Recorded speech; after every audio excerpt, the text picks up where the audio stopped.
The rain hammered against the floor-to-ceiling windows of the 42nd floor, each droplet racing down the glass like tears on a grieving face. Marcus Sterling stood motionless in his corner office, watching the city of Chicago blur into abstract watercolors below. At 38, he commanded a financial empire worth $2 billion. Yet the reflection staring back at him looked hollow, emptied of everything that once mattered. "Mr. Sterling?" His assistant's voice crackled through the intercom, sharp and efficient as always. "Your flight to Portland departs in 2 hours. The car is waiting downstairs." Marcus didn't respond immediately. His fingers traced the cold glass, and for a moment he wondered what it would feel like to just disappear. The thought came and went like a shadow, but it lingered long enough to disturb him. "Mr. Sterling?" "Yes, Diana, I'll be down in 5 minutes." He grabbed his Italian leather briefcase and the perfectly tailored coat that cost more than most people's monthly salary. The elevator descended silently, carrying him from his glass tower toward yet another business trip, another merger, another victory that would feel as empty as all the rest. The black sedan glided through Chicago's traffic like a shark through still waters.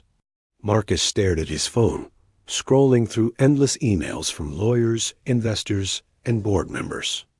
Each message represented millions of dollars, crucial decisions that could make or break entire companies. Yet as he read them, all he felt was a profound numbness that had been growing for months.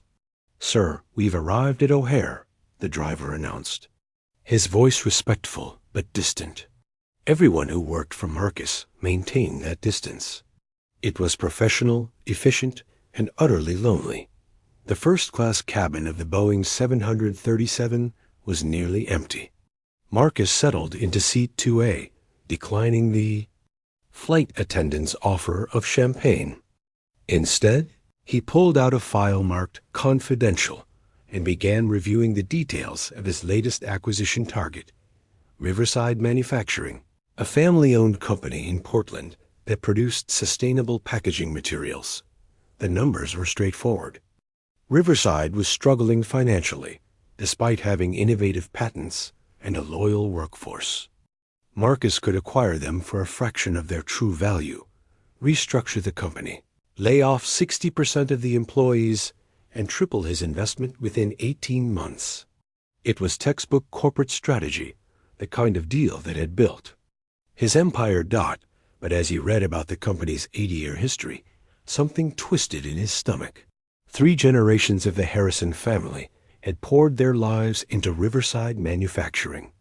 The current CEO, Sarah Harrison, was the founder's granddaughter, struggling to keep her grandfather's dream alive while caring for her elderly father and raising 2 young children as a single mother. Marcus closed the file and leaned back in his leather seat. Outside the aircraft window, clouds stretched endlessly, white and pure against the blue sky. He remembered being 6 years old, pressed against his bedroom window, watching clouds and imagining they were castles in the sky. His mother used to sit beside him, pointing out shapes and telling stories about cloud kingdoms, where everyone was happy and no one was ever alone. That was before the accident, before the lawyers and the inheritance and the weight of expectations that crushed the imagination out of a grieving child. The plane touched down in Portland at 3:47 p.m. Oregon's famous drizzle welcomed Marcus as he stepped out of the airport. The cool moisture, a sharp contrast to Chicago's harsh November wind. His driver, arranged by his Portland office, was already waiting with another black sedan. "The Grand Portland Hotel, sir?" "Yes." The hotel was one of those old, elegant establishments that corporate travelers favored. Expensive enough to impress clients, traditional enough to feel substantial. Marcus had stayed in hundreds of similar hotels across the country. They all blended together in his memory. Marble lobbies, polite staff, rooms that felt more like expensive prison cells than places of rest. "Welcome to the Grand Portland, Mr. Sterling," the desk clerk said with practiced warmth. "We have you in our presidential suite on the top floor. Is there anything special we can arrange for your stay?" "No, thank you. Just ensure I'm not disturbed unless it's urgent." The elevator climbed silently to the 15th floor. Suite 1501 was everything Marcus expected: spacious, luxurious, and coldly impersonal. Floor-to-ceiling windows offered a view of the Willamette River, where tugboats pushed barges through the dark water like patient workhorses. Marcus set his briefcase on the mahogany desk and loosened his tie. Tomorrow morning, he would meet with Sarah Harrison and her board of directors. By tomorrow evening, Riverside Manufacturing would be his. 60 families would lose their jobs before Christmas, but Sterling Industries would show impressive fourth-quarter growth. He should have felt satisfied. This was what he had trained for, lived for, built his entire identity around. Instead, he felt like he was suffocating in his own success. Marcus walked to the window and placed his palm against the cool glass. Somewhere in this city, Sarah Harrison was probably working late, desperately trying to find a solution that would save her family's company and her employees' livelihoods. She had no idea that the solution and the destruction would arrive tomorrow morning in an expensive suit, carrying a briefcase full of legal documents that would end everything her grandfather had built. The rain began again, gentle drops. That caught the city lights and scattered them like fallen stars. Marcus watched until his reflection became clearer than the view outside, and what he saw looking back at him was a man who had everything and nothing at all. He had built an empire, but somewhere along the way, he had lost his soul. Marcus woke at 5:30 a.m., as he had every morning for the past 15 years. His internal clock never failed him, a ruthless precision that had served him well in business, but left little room for rest or spontaneity. He performed his usual routine. 30 minutes on the exercise bike he'd had delivered to his suite, a cold shower, and a breakfast of steel-cut oats with fresh berries, consumed while reviewing financial reports. By 7 a.m., he was dressed in his armor, a charcoal gray Tom Ford suit, Italian leather shoes, and a watch that cost more than most people's cars. He looked every inch the corporate predator he had trained himself to become. "Good morning, Mr. Sterling." The voice was soft, accented with something he couldn't immediately place, perhaps Latin American, but refined by years in the United States. "I'm here to clean your room."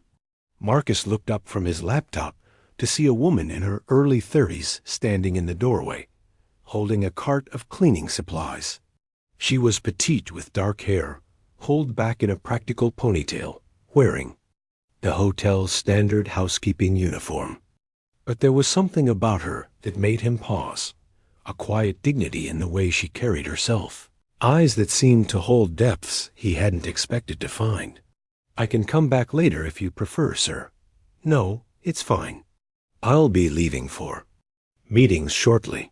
She nodded and began her work with an efficiency that reminded Marcus of his own disciplined approach to business. But unlike his cold precision, hers had a grace to it, a care that seemed to transform even the mundane task of making beds into something almost reverent. Marcus tried to focus on his emails, but found himself glancing up occasionally. She worked quietly, but he caught her humming softly, a melody he didn't recognize, but that seemed to carry weight, like a prayer set to music. "Excuse me," he found himself saying, surprising even himself. "That song you're humming, what is it?" She looked up, startled that he had spoken to her as anything more than furniture. "Oh, I'm sorry, sir. I didn't realize I was humming. It's just an old song my grandmother used to sing. I'll be quieter." "No, please don't apologize. I was just curious. It's beautiful." A small smile crossed her face, transforming her entirely. "It's called Scelito Lindo. My grandmother always said it reminded her that even in the darkest times, There's still beauty in the world. You just have to know where to look for it. Something in her voice, a gentleness that Marcus hadn't heard in years, made him set down his laptop completely. You're not from here originally? Mexico, she said, continuing to dust the furniture with careful strokes. I came here 15 years ago with my daughter. She was just 3 then. That must have been difficult. Isabella, though Marcus didn't know her name yet, paused in her work. Most guests never spoke to her beyond giving orders or complaints. This man in his expensive suit was looking at her like she was a human being, not just part of the hotel's fixtures. Everything worthwhile is difficult, sir. But my daughter, she's in college now. Pre-med at Oregon State University. She wants to be a doctor, help people. The pride in her voice was unmistakable, warm and fierce. When I see her studying late into the night, working so hard for her dreams, all the difficult years become worth it. Marcus felt something shift inside his chest, a crack in the wall he had built around his heart. She sounds remarkable. You must be very proud. I am. Maria Elena is everything good I've ever done in this world. The way she said her daughter's name, with such tenderness and reverence, struck Marcus like a physical blow. When was the last time anyone had spoken about him with such love? When was the last time he had felt that kind of pure, selfless affection?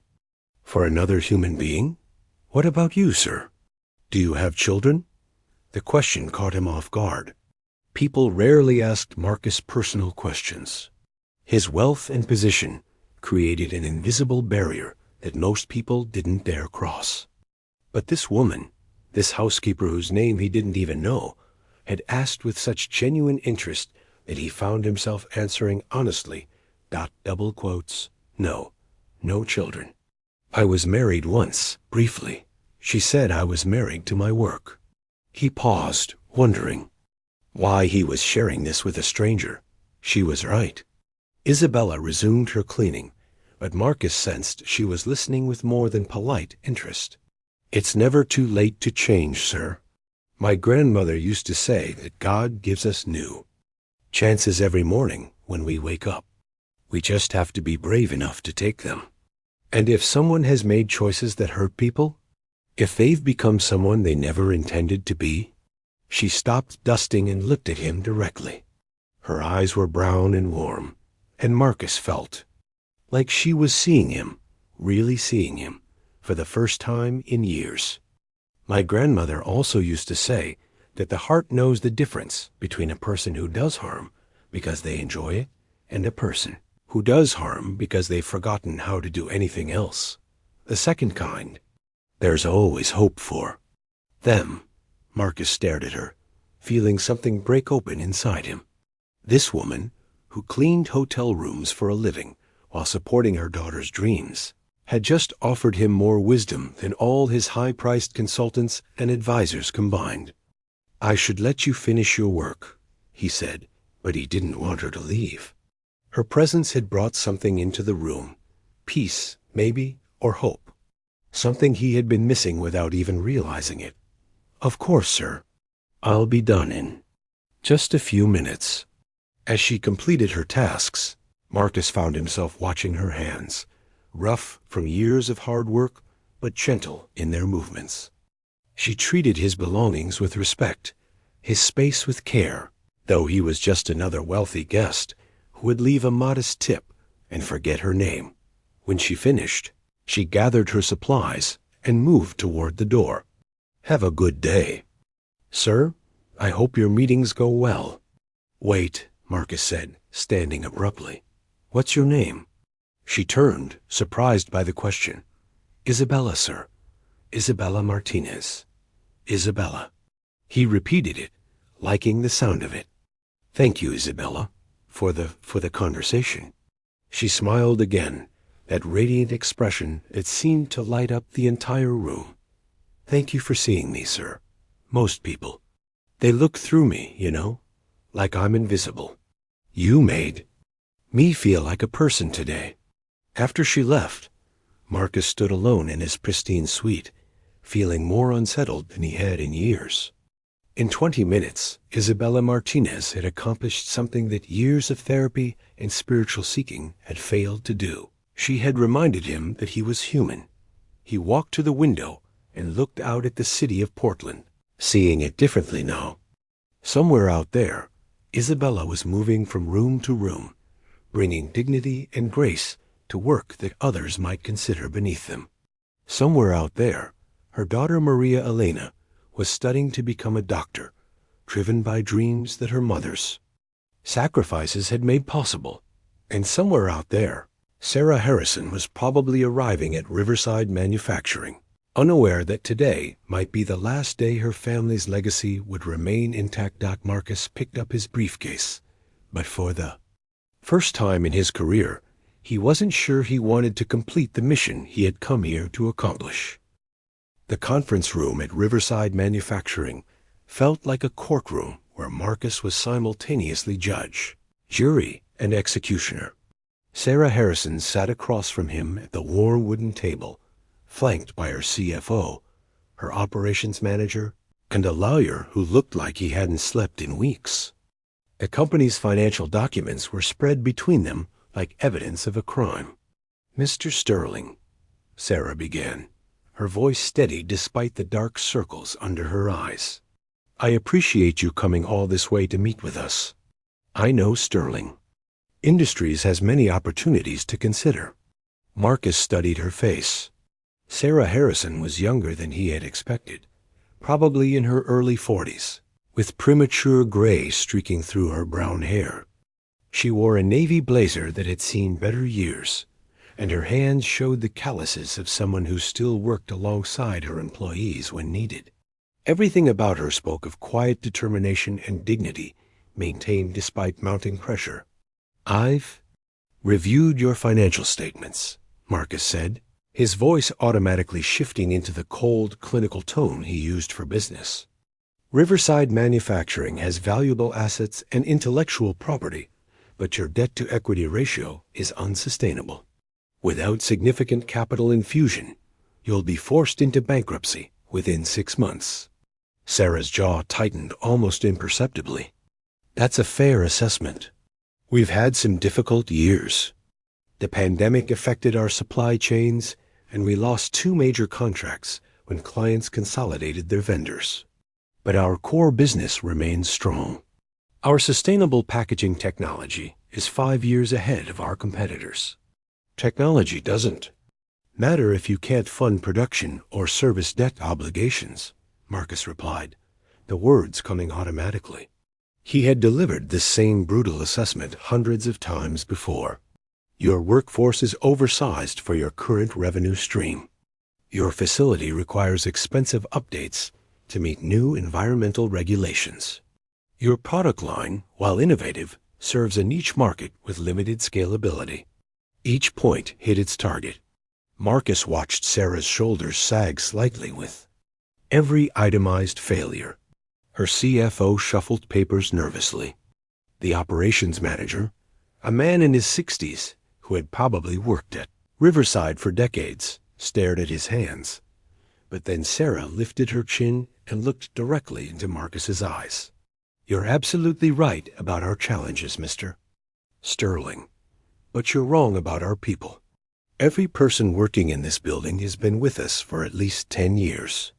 Most have been here much longer. They're not just employees, they're family. And families don't abandon each other when times get difficult." Something in her voice reminded Marcus of Isabella that morning, speaking about her daughter with such fierce love. The crack in his armor widened. "Sentiment doesn't pay bills or service loans," Marcus said, but the words felt hollow even as he spoke them. "No, it doesn't," Sarah agreed. "But it creates something that can't be quantified in a financial statement. When Hurricane Helena hit 3 years ago, our building flooded. We had no insurance coverage for the damage. You know what happened?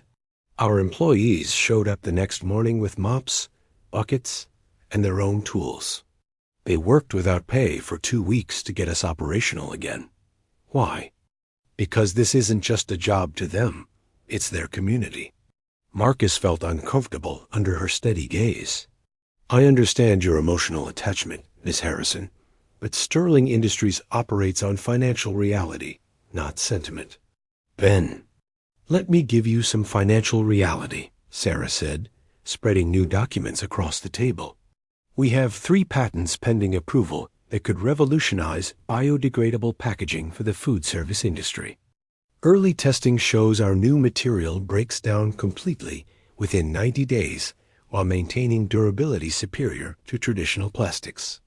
If these patents are approved, we're looking at potential licensing revenues of $50 million. Annually, Marcus examined the patent applications with growing interest. The technology was genuinely impressive, innovative enough to disrupt an entire industry. But patents were risky investments with uncertain timelines. Patent approval could take years, he said. And even then, commercial viability isn't guaranteed. You're right again, Sarah acknowledged. But isn't that exactly the kind of calculated risk that built Sterling Industries? My research shows you've made your fortune by identifying undervalued assets with high upside potential. Isn't that exactly what we're offering? For the first time in the meeting, Marcus felt genuinely engaged. Sarah Harrison was more formidable than he had anticipated. She wasn't just defending her family legacy, she was making a sophisticated business case that appealed to his strategic instincts. What exactly are you proposing, Miss Harrison? Partnership, not acquisition. Sterling Industries provides $5 million in working capital and technical support for patent commercialization. In exchange, you receive 49% equity and 50% of patent licensing revenues. We maintain operational control and keep our workforce intact. Marcus leaned back in his chair, mind racing through calculations. The proposal was actually clever. It provided Sterling Industries with significant upside potential while limiting downside risk. More importantly, it offered a path that didn't require destroying everything the Harrison family had built. But that wasn't how Marcus operated. He didn't do partnerships. He acquired, restructured, optimized, and moved on. Partnership required ongoing relationships, shared decision-making, compromise. It required seeing the people behind the balance sheets as more than assets to be optimized. I need to think about this, Marcus said finally. Can I tour your facility? Sarah's face brightened with cautious hope. Of course, I'd be happy to show you around. The factory floor was a revelation. Marcus had visited dozens of manufacturing facilities, but Riverside felt different. The equipment was older, but meticulously maintained. The workspace was clean and organized, with safety protocols clearly posted and followed. But it was the atmosphere that struck him most. People actually seemed happy to be there. Workers called out greetings to Sarah as she passed, asking about her father's health or her children's school activities. She knew everyone's names, their families, their concerns. It wasn't performative management. It was genuine community. Maria, how's your son's soccer season going? Sarah asked a woman operating a packaging machine. He scored 2 goals last weekend, the woman beamed. Coach says he might get a scholarship if he keeps improving. That's wonderful. Tell him I said congratulations. As they walked, Sarah pointed out innovations her team had developed, efficiency improvements, waste reduction methods, quality control enhancements. Each advancement had come from employee suggestions, not top-down mandates. Your workers seem unusually engaged, Marcus observed. They have ownership stake in our success, Sarah explained. Not financial ownership. We can't afford that, but emotional ownership. Their ideas matter. Their voices are heard. They know that if Riverside succeeds, they succeed. Marcus thought about his own offices in Chicago, sterile environments, where employees perform tasks with competent efficiency, but little passion. When was the last time one of his workers had approached him with excitement about anything? other than a promotion or raise? In the research and development section, a team of engineers was testing the biodegradable packaging materials. Marcus watched them work with the intensity of scientists searching for cures, not just products to sell.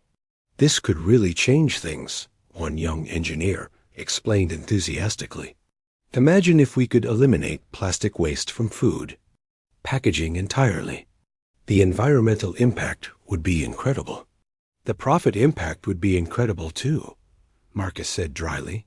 The engineer looked at him seriously. That's important too, sir. But I have kids. I want them to inherit a world. That's better than the one I got. Another crack appeared in Marcus's armor. When was the last time he had worked on something that mattered beyond financial returns? When was the last time his work had contributed to anything larger than his own wealth? As the tour concluded, Marcus found himself back in Sarah's office, staring at a wall covered with photos, company picnics, holiday parties, retirement celebrations, children's graduations. 3 generations of memories, of lives interconnected through shared purpose. Mr. Sterling, Sarah said quietly, I know you have the power to take everything from us. Your reputation precedes you. But I want you to know that if you do, you won't just be acquiring a company, you'll be destroying a community. These people have built their lives around this place. Their children have grown up here. Their dreams are invested in our success. Marcus felt the weight of her words settling on his chest like stones. Business isn't personal, Miss Harrison. It's about numbers, efficiency, maximizing returns. Is it? Sarah asked. Or is that just what we tell ourselves to make difficult decisions easier? The question hit him like a physical blow. Marcus realized he was thinking about Isabella again, about the pride in her voice when she spoke of her daughter, about the gentle wisdom she had offered a stranger, about the way she had made him feel human again in the space of a 20-minute conversation. I need to return to my hotel, Marcus said abruptly. I'll have an answer for you by tomorrow morning. As his car pulled away from Riverside Manufacturing, Marcus found himself hoping that Isabella would be working when he returned to the hotel. He needed to understand what was happening to him, why everything that had once seemed clear and simple now felt complicated and uncertain. He needed to understand why a housekeeper and a desperate CEO had managed to crack the foundation of everything he had built his life upon. Marcus returned to the Grand Portland Hotel, feeling like a man carrying invisible chains. The marble lobby, with its crystal chandelier and orchestrated elegance, seemed to mock him with its cold perfection. He rode the elevator to the 15th floor in silence, each passing number marking his ascent back to his golden cage. Suite 1501 was exactly as he had left it, pristine, impersonal, expensive. But as soon as he stepped inside, he found himself looking around for signs of Isabella's presence. The pillows were fluffed with mathematical precision, the bathroom towels arranged in perfect symmetry, the coffee maker positioned at exactly the right angle on its marble counter. Every detail spoke of care and attention that went far beyond mere duty. Marcus loosened his tie and walked to the window, staring out at Portland's skyline as the late afternoon sun painted the buildings in shades of gold and amber. Somewhere, out there, 60 families were going about their evening routines, unaware that their lives hung in the balance of his decision. Children were doing homework at kitchen tables. Parents were cooking dinner. Couples were sharing the small intimacies of daily life, all of it dependent on a company that Marcus could destroy with his signature. His phone buzzed with messages. From Chicago, Diana had forwarded reports from 3 other potential acquisitions, each representing millions in profit potential. His board of directors was expecting the Riverside deal to close by week's end. Everything was proceeding according to plan, following the ruthless logic that had built his empire. So why did he feel like he was about to commit murder?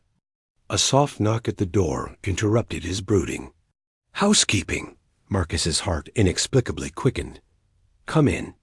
Isabella entered with her cleaning cart, wearing the same simple uniform, but somehow bringing light into the room like a candle in a cathedral. Good evening, Mr. Sterling. I hope your meetings went well today.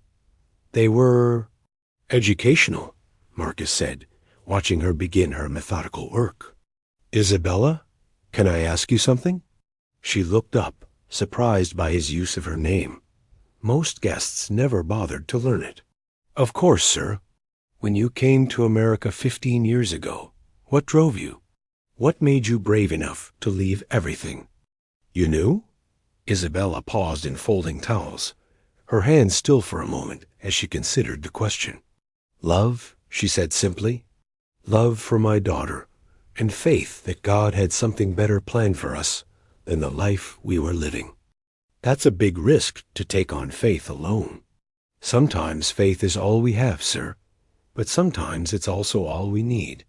She resumed her work, but Marcus could sense her attention was still focused on their conversation. May I ask why you're curious? About this? Marcus found himself sitting on the edge of the bed, abandoning the formal distance he usually maintained. I'm facing a decision that will affect many people's lives. I'm not sure what the right choice is anymore. Isabella sat down the towels and looked at him with those warm brown eyes that seemed to see straight through his expensive armor. What does your heart tell you? My heart? Marcus laughed, but there was no humor in it. I'm not sure I have one anymore. I've made so many decisions based on numbers and logic that I'm not sure I remember how to feel. Everyone has a heart, Mr. Sterling. Sometimes it just gets buried under other things. Fear, anger, disappointment. But it's still there, waiting for us to remember how to listen to it. She moved to straighten the desk area, and Marcus watched her handle his belongings with the same careful respect she showed everything else. His laptop, his legal documents, his expensive pen, all of it treated as if it mattered, not because of its value, but because it belonged to another human being. Isabella, what would you do if you had the power to help people, but helping them meant going against everything you'd been taught about success? She stopped working entirely now, giving him her full attention. My grandmother had a saying, El dinero puede comprar una cama, pero no el sueño. Puede comprar comida, pero no el apetito. Puede comprar medicina, pero no la salud. Money can buy you a bed, but not sleep. Food, but not appetite. Medicine, but not health. What does that have to do with my question? She used to say that real success isn't measured by what you accumulate, but by what you contribute. Not by how much you take, but by how much you give. Isabella's voice grew softer, more personal. When I clean these rooms, I see so many wealthy people who have everything money can buy, but they look empty, lonely, like they're searching for something they can't find in their bank accounts. Marcus felt like she was describing him perfectly, stripping away all his pretenses with surgical precision. And what if someone has spent their whole life measuring success the wrong way? What if they've become someone they never meant to be? Isabella smiled, and in that expression, Marcus saw something that took his breath away, not pity, but hope. Pure, unwavering hope. Then they have a choice to make, don't they? They can keep being who they've become, or they can choose to become who they were meant to be. God gives us new chances every day, Mr. Sterling. The question is whether we're brave enough to take them. Something broke open in Marcus's chest, not cracked this time, but shattered entirely. All the walls he had built around his heart, all the justifications he had constructed for his ruthless ambition, all the defenses he had erected against feeling too much, they crumbled like sand castles before a tide.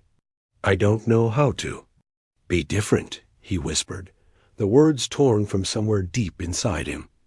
I don't know how to be the person I used to be. Isabella set down her cleaning supplies, and in a gesture that defied every boundary between them, sat in the chair across from him. Tell me about that person. Who were you before you became who you are now? Marcus stared at her, amazed by her boldness, her willingness to treat him as simply human, rather than as the wealthy, powerful figure everyone else saw. I was ... I was a kid who wanted to build things. Not just businesses. I wanted to build something that mattered. I wanted to help people, make the world better somehow. What happened to that boy? My parents died in a car accident when I was 12. I inherited everything, but it came with conditions, trustees, expectations. Everyone told me I had to be strong, had to be smart, had to make the family money grow. I learned that caring about people was weakness. I learned that sentiment was luxury I couldn't afford. His voice cracked. I learned that the only way to avoid getting hurt was to stop feeling anything at all. Tears he hadn't shed in decades threatened to fall. Isabella reached across the space between them and, with infinite gentleness, placed her work-roughened hand over his manicured one. That boy is still in there, Mr. Sterling. He's just been waiting for permission to come back. The simple contact. Human touch offered without expectation, without agenda, without anything but compassion, undid him completely. Marcus began to cry for the first time in 26 years. He cried for his parents, for the lonely child he had been, for all the people he had hurt in his climb to the top, for the man he had become and the man he had lost. Isabella didn't try to stop his tears or offer empty platitudes. She simply sat with him, her presence steady and accepting, while years of accumulated grief poured out of him like water from a broken dam. When the storm finally passed, Marcus felt emptied, but somehow lighter, as if he had been carrying a crushing weight without realizing it. "Thank you," he said quietly. "I haven't. I can't remember the last time I let myself feel anything real. Feeling is what makes us human, Mr. Sterling. Without it, we're just very sophisticated machines." Marcus looked at this remarkable woman, this housekeeper, who had just provided him with more healing than years of expensive therapy, who had seen his wealth and power, and somehow looked past all of it to find the broken child underneath. "Isabella, I need to tell you something.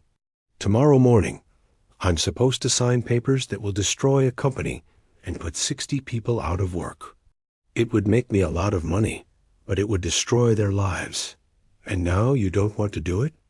Now I don't know who I am if I'm not the person who makes those deals." Isabella squeezed his hand gently. "Maybe you're about to find out." As she prepared to leave, Marcus felt panic at the thought of being alone with his thoughts again. "Isabella, would you consider having dinner with me tomorrow night? I know it's inappropriate, and I know you probably can't, but—" "Mr. Sterling," she interrupted gently, "I finish my shift at 6 p.m. tomorrow. There's a small Mexican restaurant called Alma's on Morrison Street. If you'd like to continue our conversation, I'll be there at 7.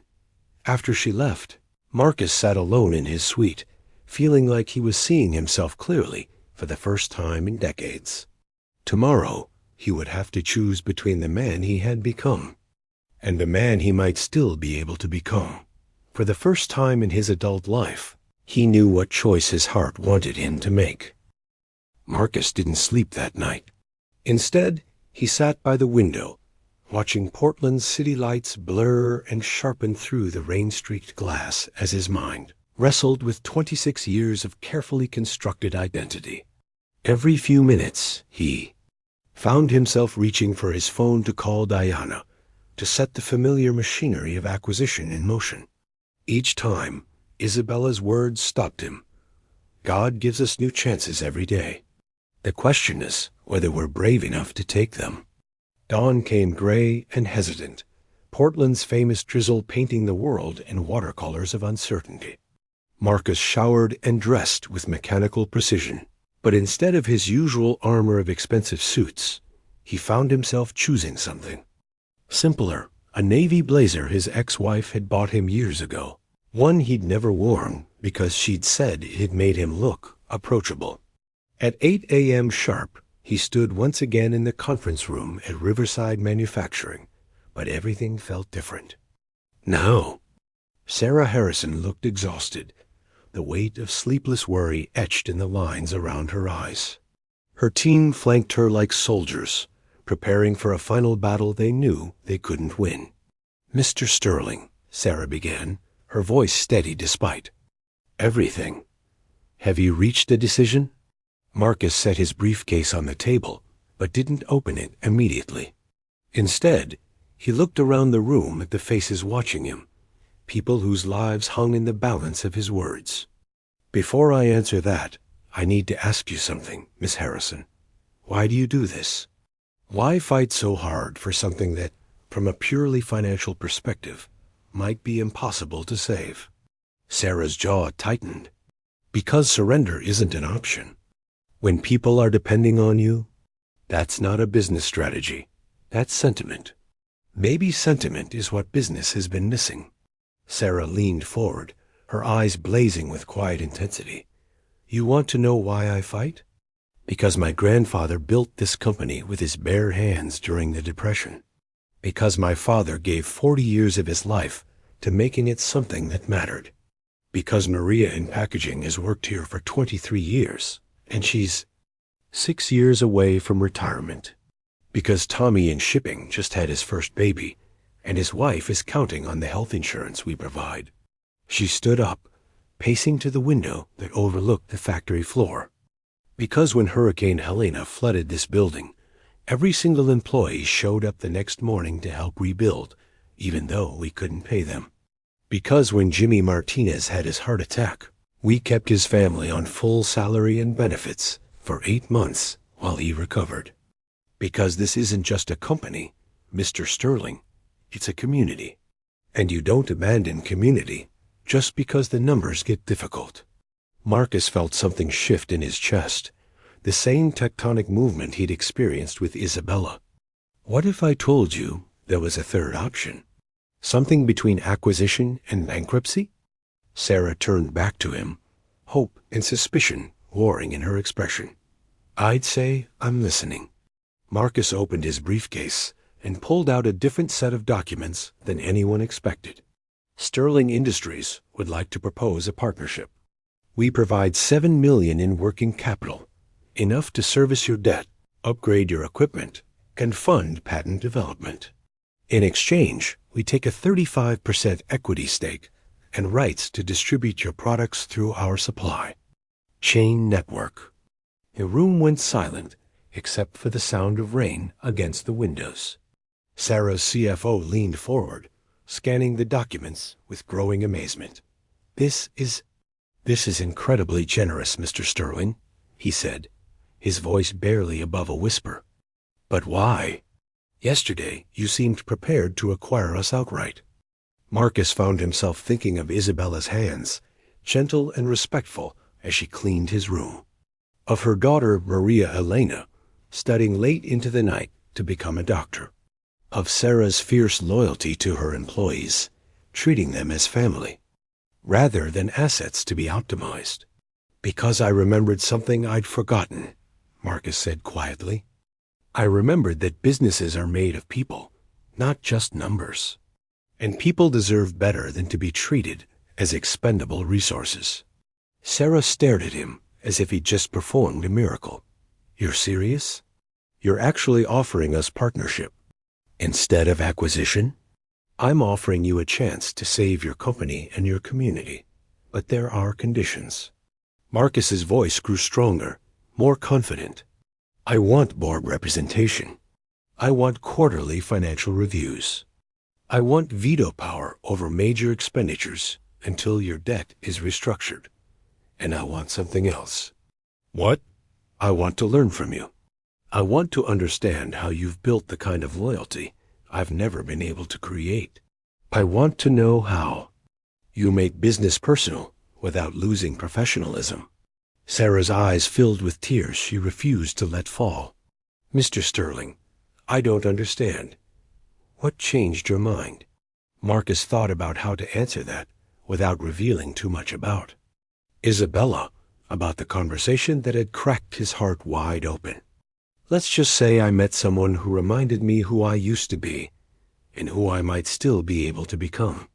The signing took 2 hours, but Marcus barely noticed the time passing.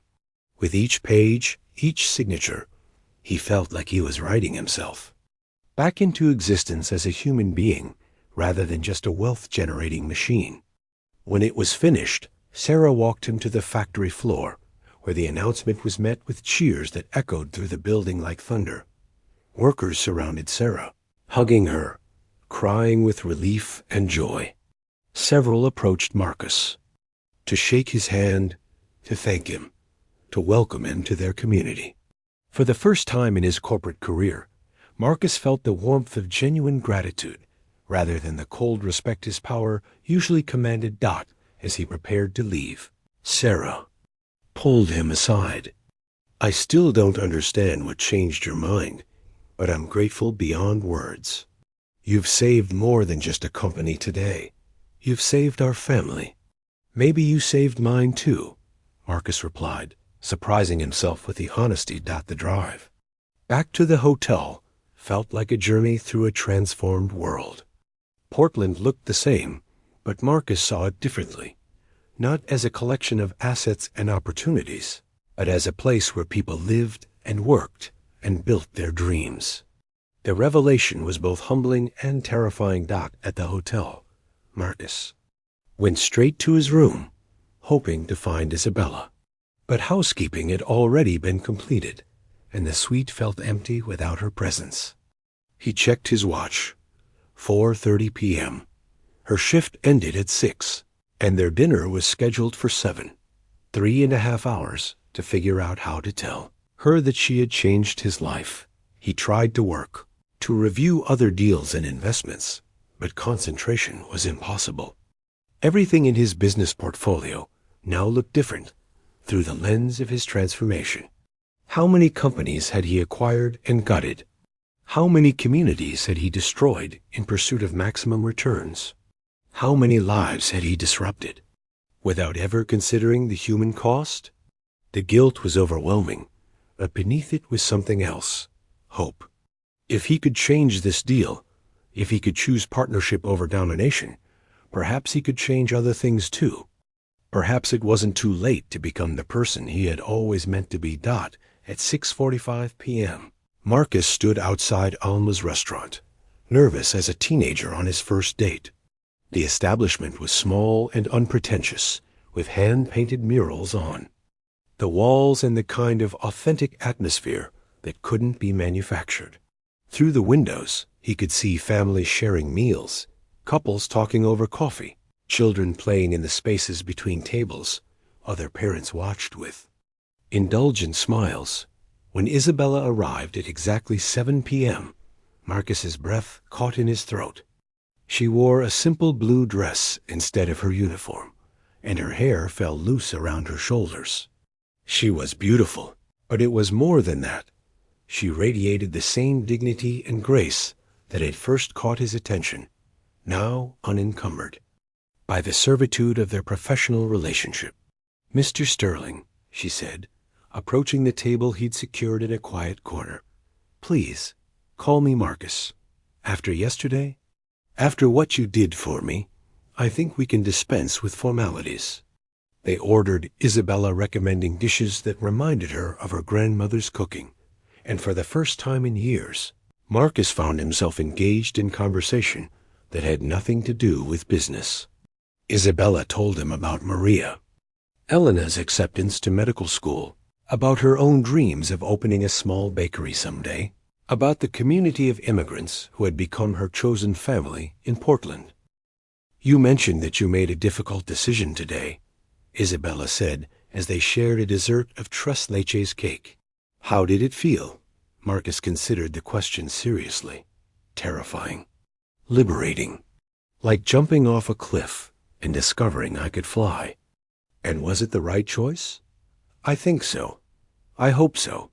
I chose partnership instead of conquest.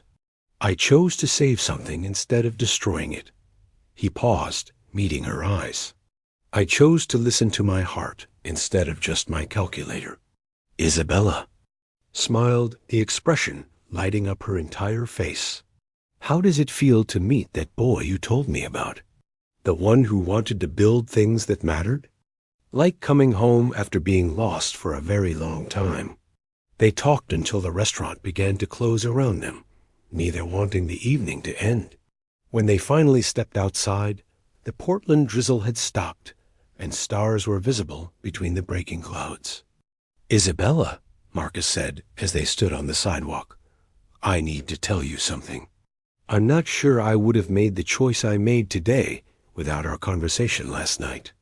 You saved more than just my heart. You saved my soul. I didn't save anything, Marcus.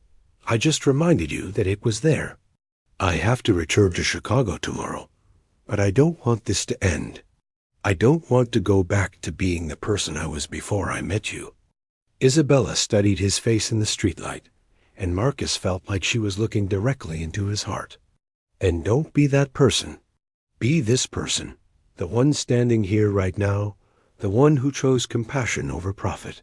Be the man who remembered that people matter more than numbers. Would you consider coming to Chicago? Not right away, but someday? I know it's crazy. I know we barely know each other, but, Marcus, she interrupted gently, slow down. Let's see who you are when you get back to your world. Let's see if the changes you've made here survive in Chicago. If they do, if this transformation is real, then we can talk about what comes next. It was wise counsel, though Marcus's heart rebelled against the uncertainty. He had never felt this connected to another human being, never experienced this combination of peace and excitement that Isabella brought to his life. As they prepared to part ways, Isabella reached up and touched his face gently, the same gesture of comfort she had offered the night before. Remember who you are now, Marcus Sterling. Remember that you have a heart, and that it knows the difference between right and wrong. Trust it. She kissed his cheek softly and walked away, leaving Marcus standing under the streetlight, forever changed by a woman who cleaned hotel rooms and saw the best in everyone she met. The next morning, as his plane lifted off from Portland International Airport, Marcus looked down at the city that had become the site of his rebirth. Somewhere down there, Isabella was beginning another day of honest work, and 60 families were going to jobs they still had because one man had chosen to remember his humanity. Marcus pulled out his phone and began typing an email to his board of directors. They wouldn't understand the partnership deal at first, wouldn't comprehend why he had accepted lower returns in exchange for preserving jobs and community. But he would teach them the way Isabella had taught him, that true success couldn't be measured solely in dollars and cents. As the plane climbed through the clouds toward Chicago, Marcus Sterling began planning not just his next business move, but his next chapter as a human being. And for the first time in 26 years, he couldn't wait to discover who he might become. The transformation was complete, but the real journey was just beginning. Isabella had shown him the door back to his own heart. Now he had to have the courage to walk through it and never look back. In his pocket, her phone number was written on a simple piece of paper, along with a message she had slipped him as they parted. El amor verdadero no es solo encontrar a la persona correcta, sino convertirse en la persona correcta. True love is not just finding the right person, but becoming the right person. Marcus smiled as the plane broke through the clouds into brilliant sunlight. He had work to do on himself, on his business, on becoming the man worthy of the woman who had saved his soul. And he had never been more excited about any project in his life.